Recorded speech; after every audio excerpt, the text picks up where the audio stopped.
They told us he was a god, that he sacrificed himself to save mankind, but no one explained what keeps him alive. Every day, 1,000 psychers are dragged to Terra. Their souls are burned like fuel, not as punishment, as maintenance. The Astronomicon only shines because people are screaming inside it. So I'll ask you this. If a god needs that much suffering just to survive, what does that make him? I learned the truth when I stopped thinking of him as a man. That was the first mistake we all made, or perhaps the last mercy we allowed ourselves. We called him the master of mankind, the god emperor, the anathema, and in doing so we gave him qualities that suggested presence, intention, perhaps even care. But those who worked closest to the machinery of his will knew better. We knew that what sustained the Imperium was not divinity in any comprehensible sense, but something far more terrible and far more necessary.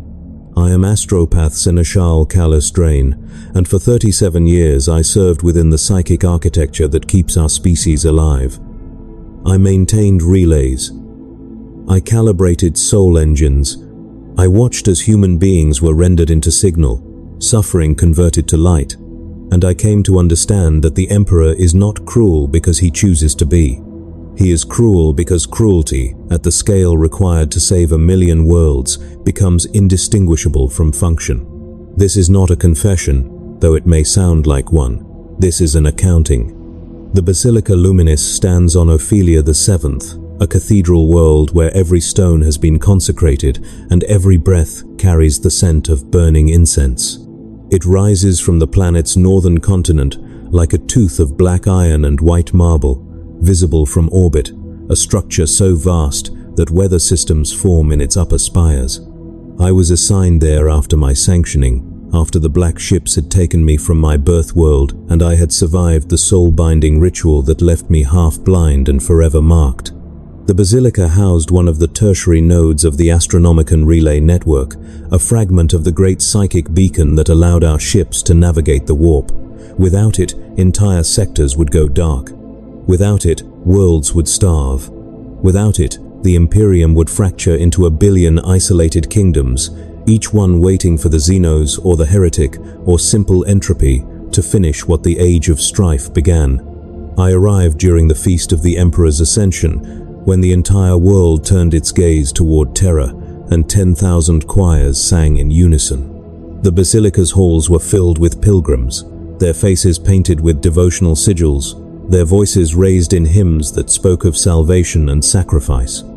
I walked among them and felt nothing. The soul binding had taken much from me, including the capacity for simple faith. What remained was clarity, cold and sharp, the ability to perceive the warp's tides without the comfort of misunderstanding what I saw. The other astropaths called it the hollow sight. I called it honesty. My quarters were deep within the Basilica's central spire, a small stone cell with a single window that looked out over the pilgrim roads. I could see them from there, the endless processions of the faithful, their bodies thin from fasting, their eyes bright with the kind of hope that only ignorance permits. They came to Ophelia VII to be closer to him, to feel the touch of his light, and they had no idea what that light cost. They had no idea that every prayer they offered was answered not by compassion but by a machine of such complexity and horror that even I, who worked within it, could barely comprehend its full scope. The first time I entered the relay chamber, I understood that I had been assigned to something beyond my training. The chamber was located 3 kilometers beneath the Basilica's foundation, carved into the planetary bedrock and lined with psychically reactive ceramite. It was cold there, always cold, the kind of cold that seeped into your bones and made you forget what warmth felt like. The walls were inscribed with wards so dense that they overlapped, each one a prayer, or a binding, or a scream rendered into high Gothic script. The air tasted of metal and ozone. The floor was smooth, black stone, polished by centuries of footsteps, and at the chamber's center stood the relay itself. It was not a machine in any conventional sense. It was a throne, or perhaps an altar, constructed from materials I could not identify. psychically conductive alloys, bone fused with blessed silver, fragments of something that might have been stone or might have been petrified flesh.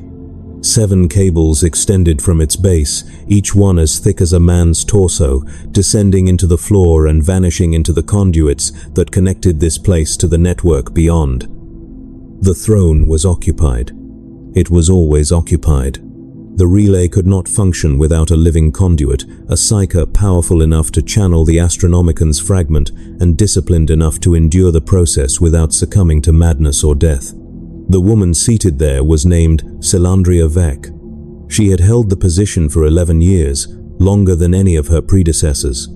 Her body was thin to the point of translucence, her skin stretched tight over bones that seemed too fragile to support her. Her eyes were open but unseeing, their pupils dilated and milky, reflecting nothing. Her hands gripped the throne's armrests, fingers locked in place by calcified muscle and scar tissue. She was connected to the throne by neural interfaces that pierced her skull in 17 places, each one leaking a thin, clear fluid that never dried. She breathed, barely, her chest rising and falling in shallow intervals that suggested her body had forgotten how to stop. I stood before her and felt the weight of what I was seeing. This was the cost. This was what it meant to serve him. Selandria was not suffering because she had been punished. She was suffering because her suffering was necessary. The fragment of the Astronomican that she channeled required a living anchor, a mind capable of withstanding the psychic pressure of a billion souls screaming in unison. It required someone who could bear the Emperor's will without breaking, or at least without breaking quickly. Selandria had lasted 11 years, the previous occupant had lasted 9, the one before that 6. There was no rotation, no relief, no mercy. Once you were placed in the throne, you remained there until your body failed or your mind shattered, and then another psyker was selected, and the process began again. I was her replacement when the time came. I was her apprentice until then. The work was simple in theory. I monitored the relay's stability, adjusted the psychic dampeners when the signal fluctuated, and ensured that Selandria's vitals remained within acceptable parameters. Acceptable did not mean comfortable. It meant functional.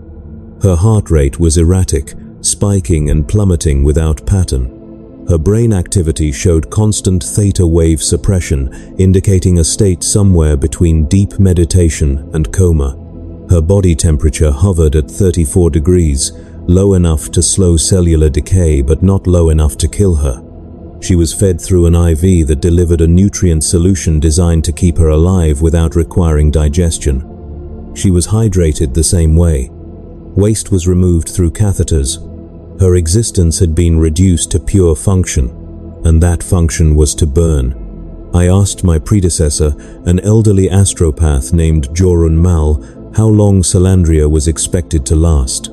He looked at me with his empty eye sockets, the black ships having taken his sight decades ago, and said that she would last as long as she was needed. I asked him what happened when she failed. He told me that I would take her place, and that I should not waste time with questions that had no comfort in their answers. The days passed in a rhythm dictated by the relay's demands. I woke each morning in my cell, descended to the relay chamber, and spent the next 16 hours monitoring equipment that I only barely understood. The Adeptus Mechanicus had designed the systems, and they spoke in binaric cant when they came to perform maintenance, their augmented voices clicking and whirring in patterns that excluded meaning from anyone not blessed by the Omnissiah. I learned to interpret their work through observation, watching as they adjusted flow regulators and recalibrated psychic resonance coils. I learned that the relay was not designed to be understood by human minds, but to function despite them. Selandria never spoke. I never expected her to. But sometimes, when the signal was particularly strong, her lips would move, forming words that had no sound.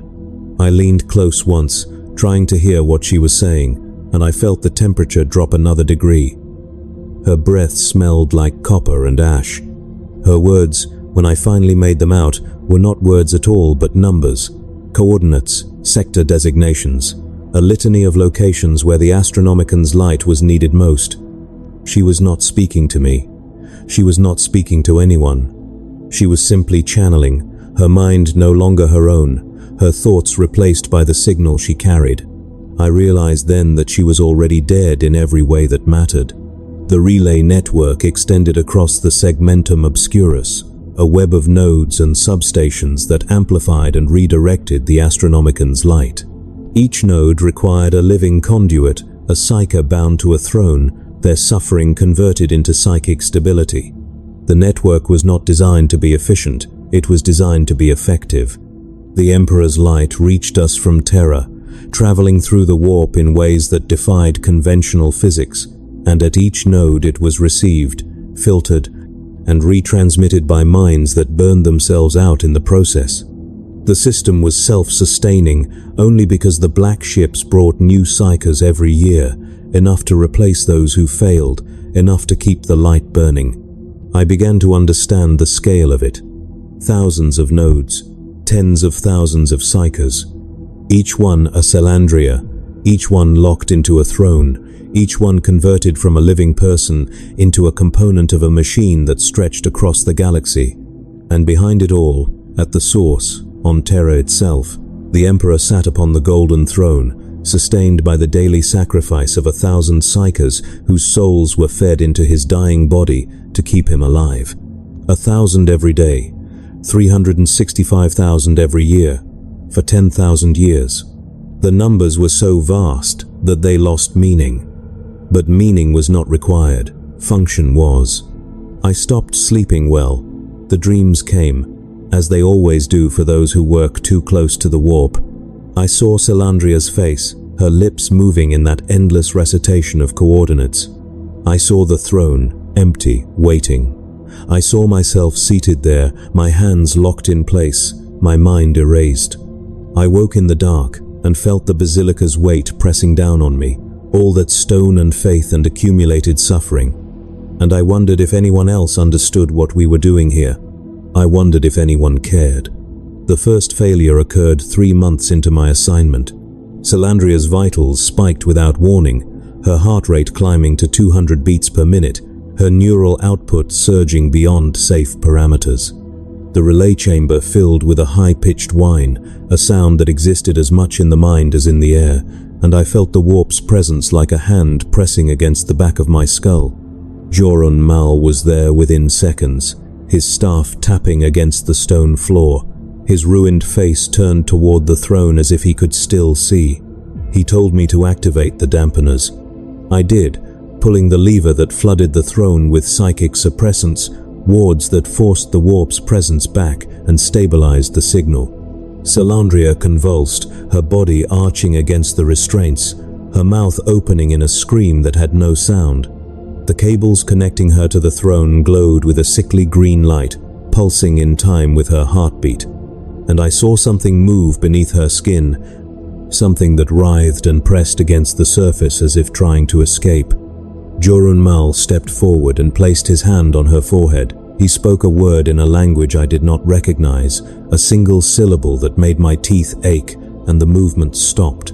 Salandria collapsed back into the throne, her breathing shallow, her eyes rolling back until only the whites showed. The whine faded, the light dimmed, the relay stabilized. I asked him what had happened. He told me that the warp had tested her and that she had endured. I asked him how many more tests she could survive.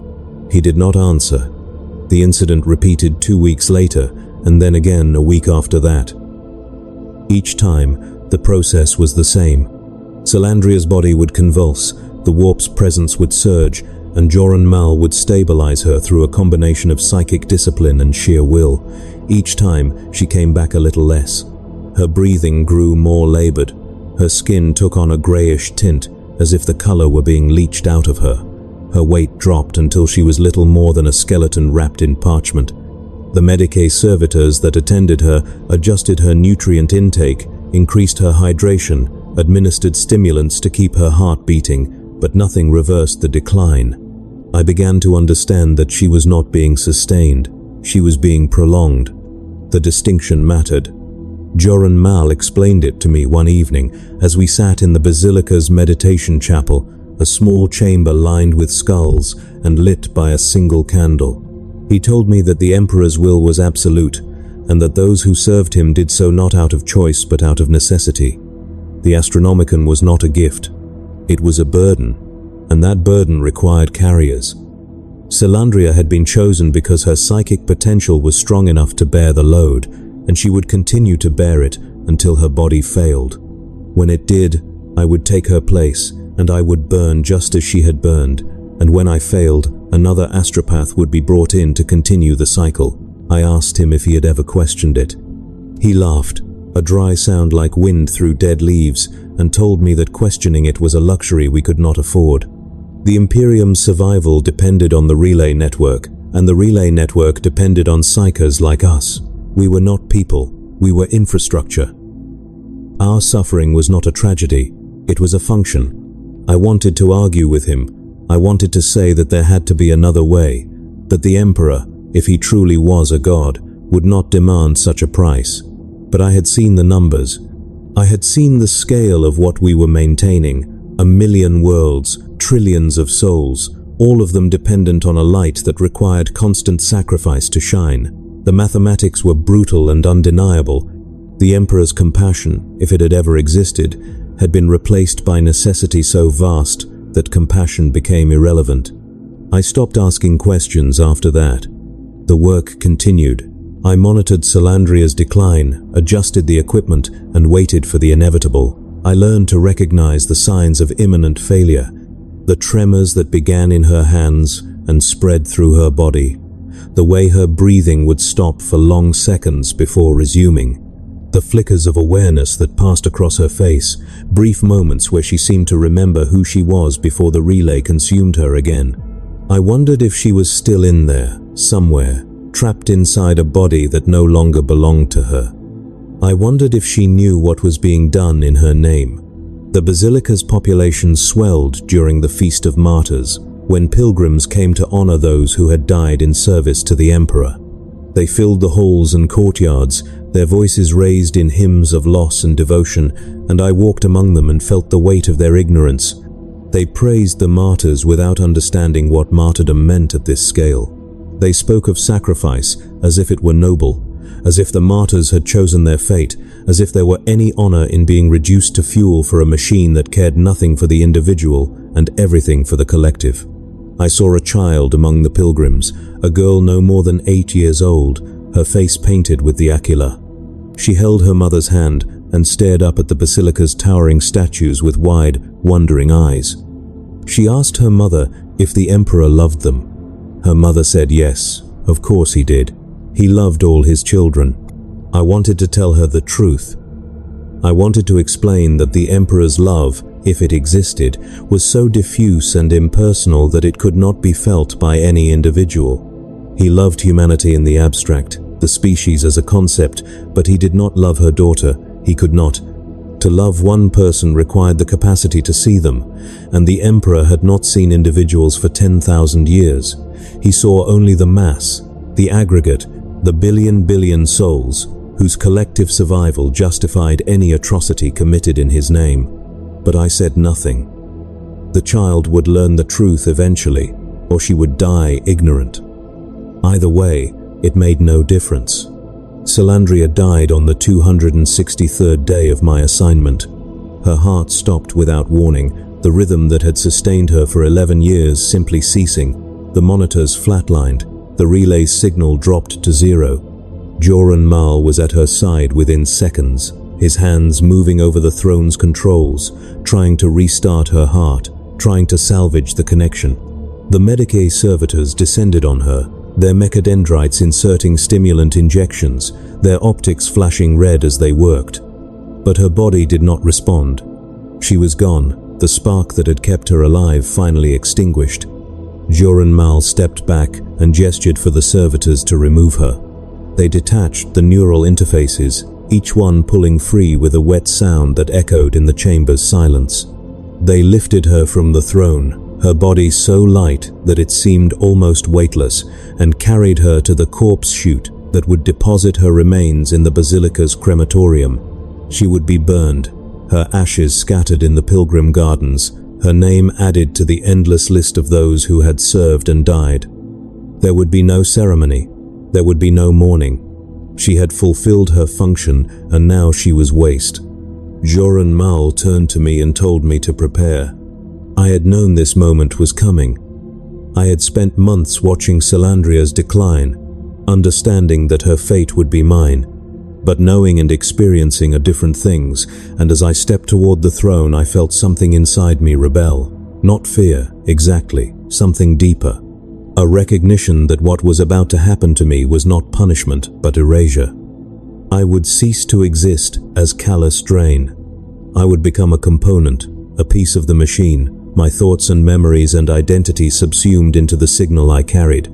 I sat down. The throne was still warm. The Medicae servitors moved with practiced efficiency, attaching the neural interfaces, inserting the IV lines, securing the restraints. I felt the first interface pierce my skull, a cold spike of metal sliding through bone, and the pain was immediate and total. I tried to scream, but my jaw was locked, held in place by a clamp that kept my mouth open. The second interface followed, then the third, each one a new point of agony that blossomed and spread until my entire head felt like it was burning. The servitors did not pause.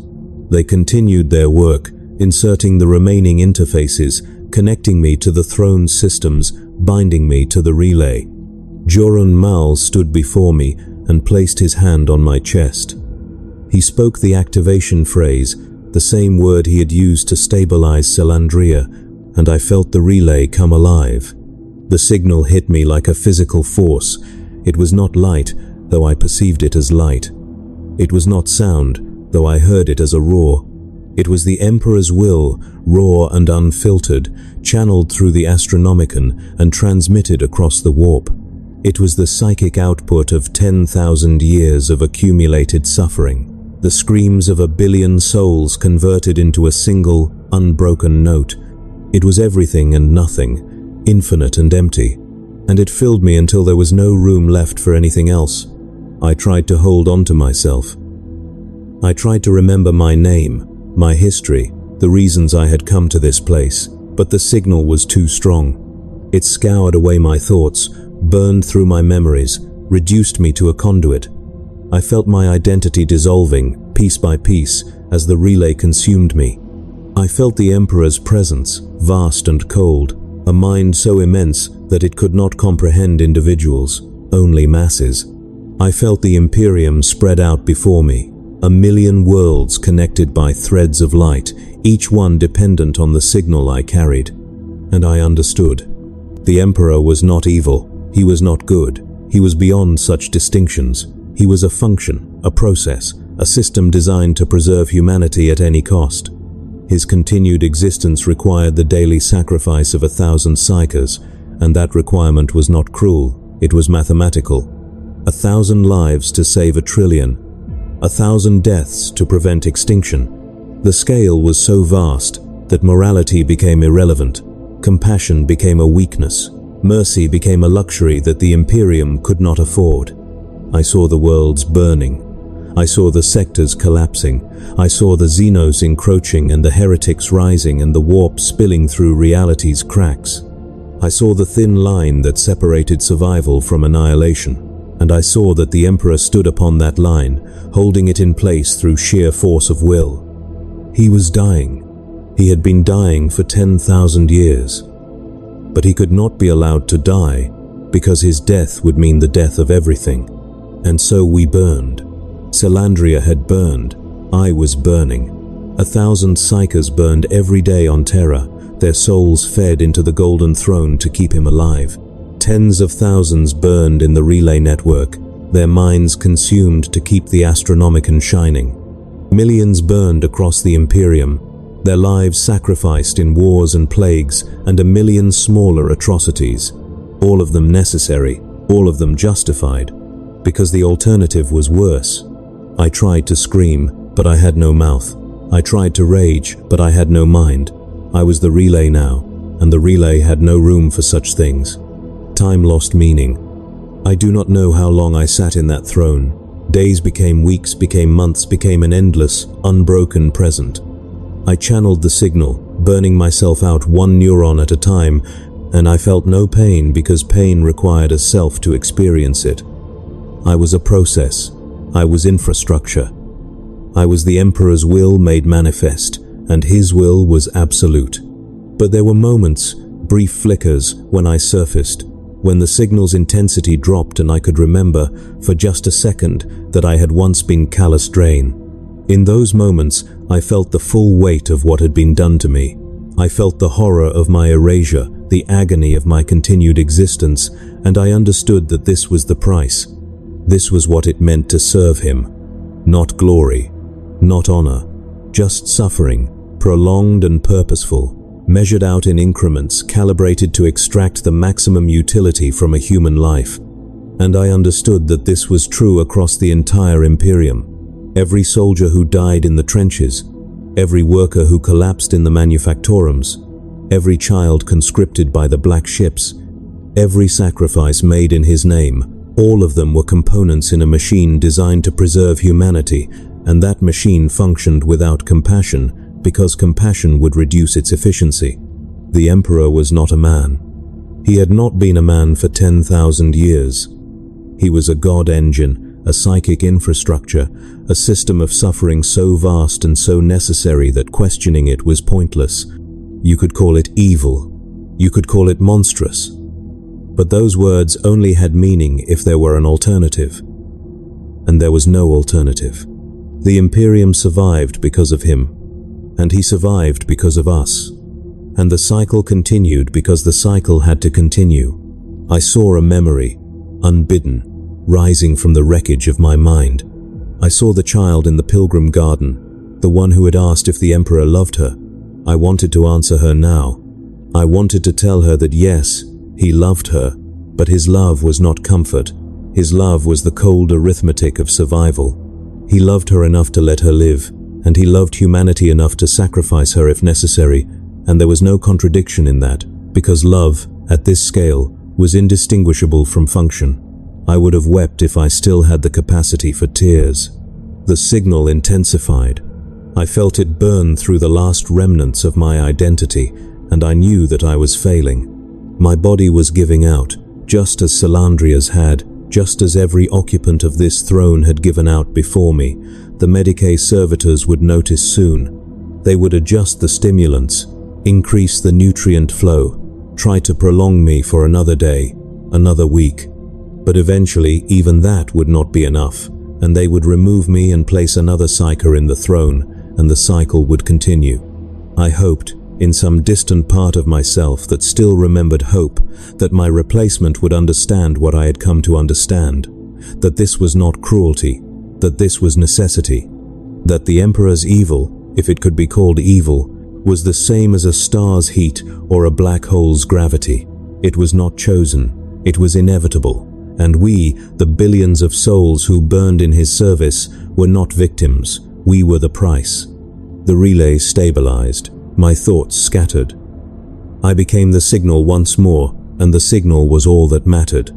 Jorun Mal watched me from across the chamber. I could feel his presence, even though I could not see him. He had seen this happen 100 times before. He would see it 100 times again. He had told me that questioning it was a luxury we could not afford, and he had been right. The question was not whether the Emperor was evil.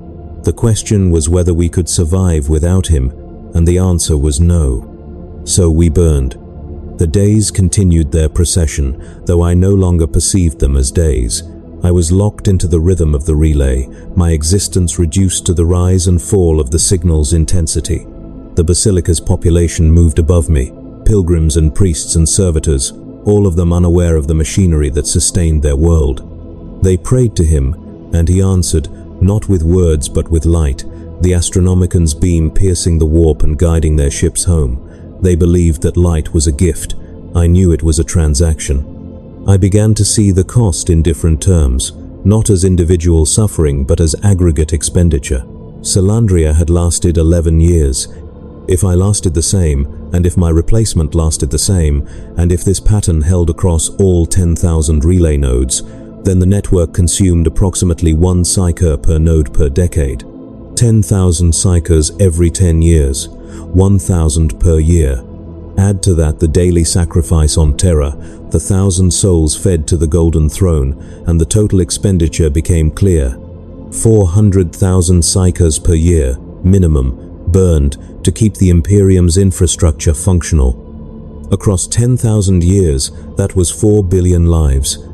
4 billion lives to save 1 trillion. The mathematics were brutal but undeniable. I wondered, in those brief moments when I could still think, whether the Emperor had foreseen this. Whether he had known, when he sat upon the Golden Throne for the first time, that his survival would require such a cost. Whether he had understood that his vision of a united humanity would be built not on hope or compassion, but on the systematic conversion of suffering into utility. I wondered if he had hesitated, even for a moment, before accepting that bargain. I suspected he had not. The Golden Throne had been built to save him after his battle with Horus, to prevent his body from dying and his soul from dissipating into the warp. But the throne was not a prison. It was a tool, and he had allowed himself to be bound to it because the alternative was extinction. He had chosen function over freedom, survival over dignity, and he had done so knowing that his choice would echo across 10 millennia. Every psyker burned since that day had burned because he made that choice. Every world saved had been saved because he made that choice. The Emperor's evil, if it was evil, was the evil of a surgeon who amputates a limb to save the body. It was calculated, it was necessary, and it was absolute. I felt my body failing. The neural interfaces were degrading, leaking more fluid than before, and I could sense the servitors adjusting their protocols to compensate. They increased the nutrient solution's viscosity, added stimulants to keep my heart beating, recalibrated the dampeners to reduce the strain on my mind. But these were temporary measures. The throne was not designed to preserve its occupant. It was designed to extract everything they had and then discard them. I had perhaps weeks left, maybe days. The thought did not frighten me. Fear required a self, and I had almost none left. What remained of Calistrain was a ghost, a fading echo trapped in a machine that had no use for echoes. I was the relay. I was the signal. I was the Emperor's will, and his will was all that mattered. But then something changed. The signal dropped. Not gradually, as it had during Salandria's failures, but suddenly, as if a switch had been thrown. The relay's output fell to 0. The chamber's temperature spiked, the dampeners failing, and I felt the warp's presence flood in like water through a broken dam. The cables connecting me to the throne glowed red, then white, and I heard a sound that should not have been possible. A voice. Not the Emperor's voice. Something else. Something vast and malevolent, pressing against the edges of reality, seeking entry. I felt it probe the relay's defenses, testing the wards, looking for weaknesses. I felt it recognize me, not as Calistrain but as a conduit, a point of access to the Astronomican's network. I felt it begin to push. Jorun Mal was there instantly, his staff striking the floor, his blind eyes turned toward the throne. He shouted a command, and the dampeners roared back to life, flooding the chamber with psychic suppressants. But the presence did not retreat. It coiled around the relay, around me, its attention focused with terrible precision. I felt it reach into my mind, sifting through the wreckage of my thoughts, and I understood what it was searching for. It wanted the network. It wanted access to the Astronomican's relay system, to the 10,000 nodes that connected the Imperium's worlds. If it gained that access, it could corrupt the signal, turn the Emperor's light into a beacon for the warp's horrors. It could collapse the Imperium's infrastructure in a single stroke. I tried to resist. I tried to force it out, to hold the relay's defenses, but I was too weak. The months of burning had left me with almost nothing, and the presence was strong, so strong that it felt like trying to hold back a tide with my hands. I felt it begin to slip through, felt the relay's systems start to degrade, and I knew that I was failing. I knew that my failure would mean the failure of the entire node, and that the node's failure would cascade through the network, and that the cascade would spread until entire sectors went dark. I thought of the pilgrims in the garden. I thought of the child who had asked if the Emperor loved her. I thought of the trillion souls who depended on the relay's light, and I made a choice. I opened myself completely to the signal. The Emperor's will flooded into me, unfiltered and absolute.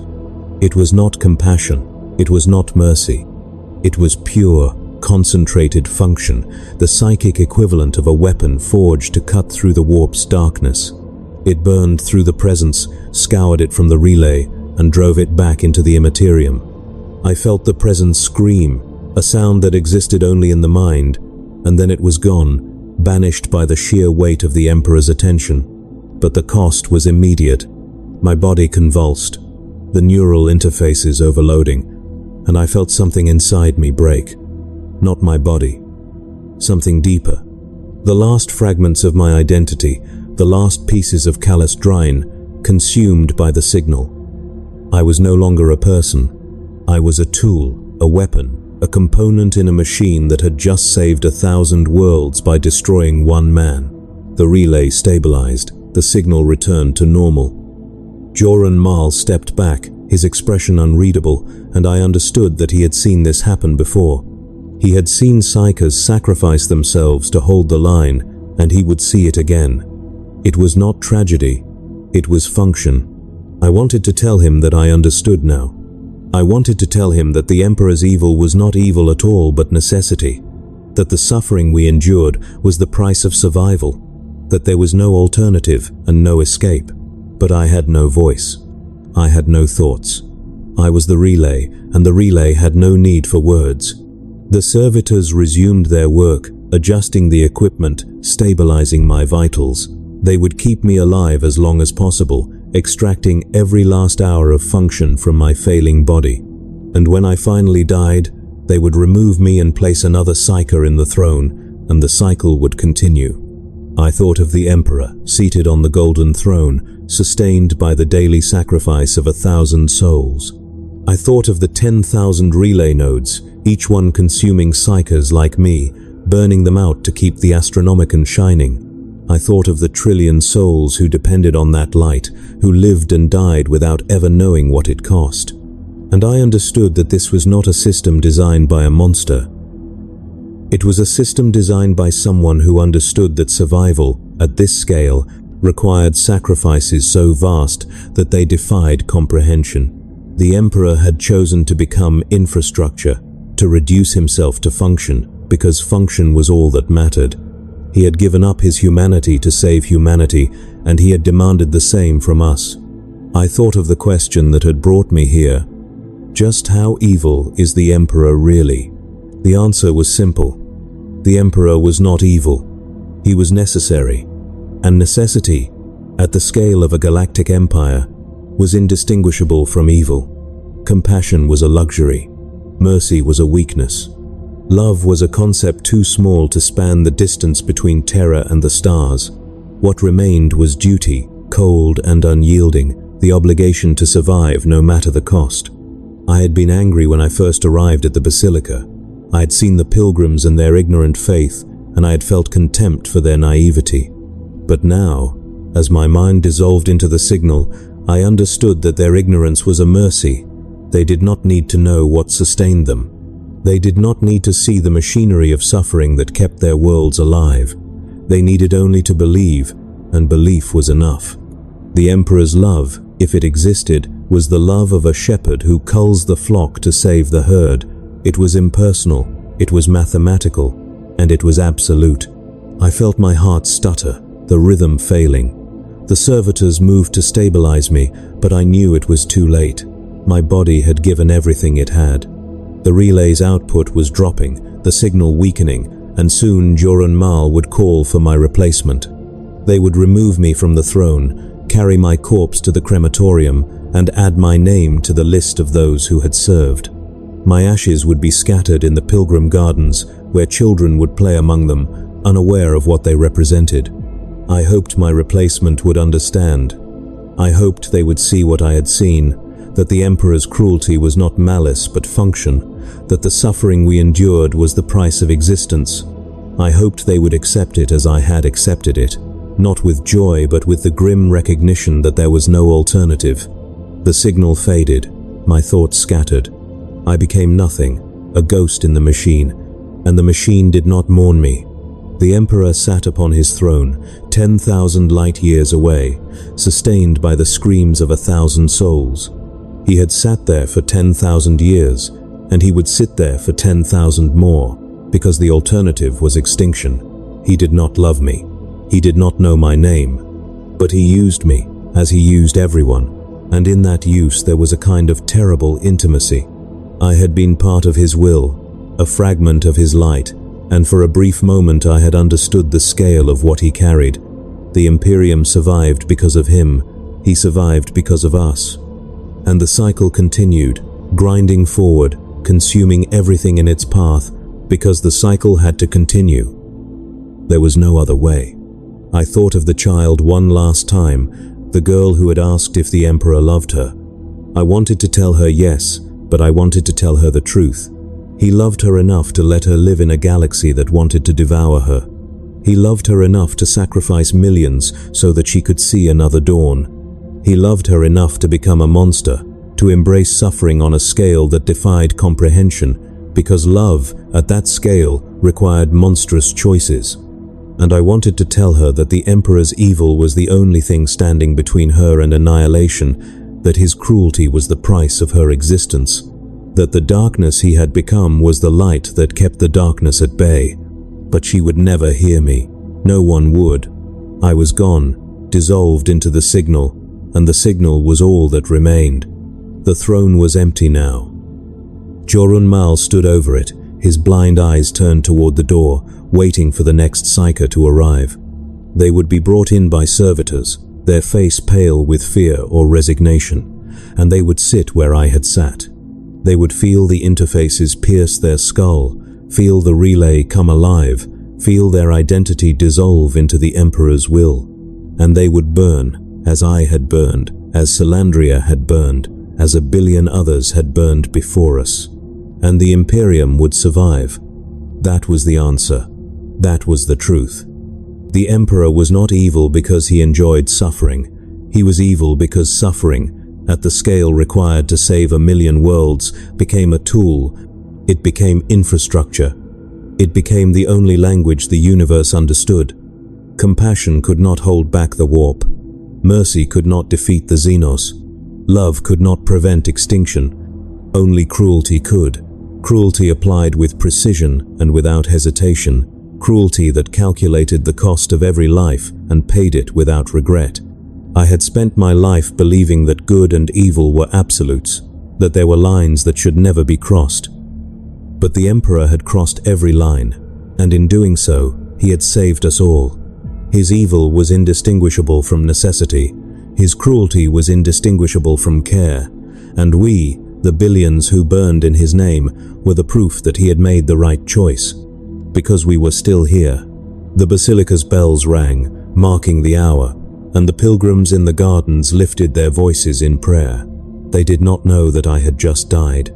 They did not know that Salandria had died, or that thousands of psykers died every day to keep the light burning. They did not need to know. Their faith was enough. Their ignorance was a mercy, and their survival was the only justification required. I had asked how evil the Emperor really was, and now I knew. He was as evil as he needed to be. No more, no less. And that was the most terrible truth of all.